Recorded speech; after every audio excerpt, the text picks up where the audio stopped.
Johnny master wife ఒకటి complaint చేశారు కమిటీకి, అంటే తన పర్సనల్గా ఒక కంప్లైంట్ ఇవ్వడం జరిగింది. దాని మీద ఏంటి సార్ ఇప్పుడు ఏం జరుగుతుంది?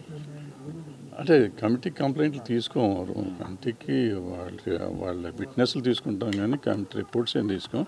ఆవిడ రిపోర్ట్ ఇచ్చింది ఛాంబర్కి ఇచ్చి ఉంటుంది. దానికి సంబంధించి బయట పెట్టే అవకాశం ఏమన్నా మీరు ఫుల్ అంటే మాది రిపోర్ట్ వచ్చినాక బయట పెడతాం. రిపోర్ట్ రావాలంటే టైం పడుతుంది, it will take some time, few days రాగానే బయట. ప్రధానంగా ఒక ఆరోపణ అంటే జానీ మాస్టర్ మీద మీరు పదవిని తొలగించారు కానీ ఆ అమ్మాయి కార్డు విషయంలో ఎలాంటివి తీసుకోలేదు అనేది ఒక విమర్శ ఉంది. దాని మీద ఏం సార్? కార్డు ఆ రోజు చెప్పాను, కార్డు ఇస్తున్నాం అని చెప్పారు. వాళ్ళు యూనియనే చెప్పింది, నేను చెప్పాను మధ్యలో. యూనియన్ అంతకు ముందే వచ్చి కార్డు ఇచ్చేస్తున్నాం అని చెప్పింది. కార్డు కూడా రెడీ అయిపోయి ఉంది, ఇస్తారు. బట్ మిగిలిన సాల్వ్ అయినాక ఎవరు శిక్ష పడాలి, ఈ అమ్మాయికి ఆ అబ్బాయికి అనేది తెలియదు కదా మనకి. ఇంకా అది ఏది జరిగితే జరిగాయి కదా ఇటువంటి.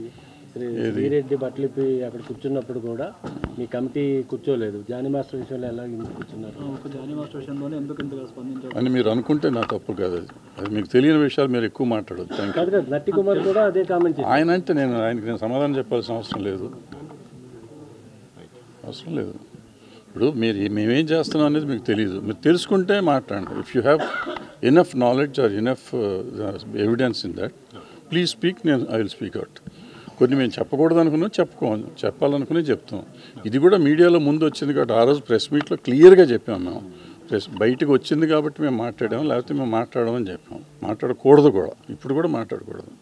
సో అంతే తప్ప మీరు ఏం చేయలేదు, ఈ చేయలేదు అంటారనే ఆ రోజు ప్రెస్ మీట్ పెట్టాల్సి వచ్చింది. ఆల్రెడీ మేము చేస్తున్నాం బాబు అని చెప్తానికి, మీరు చేయలేదంటే నేనేం చెప్తాను?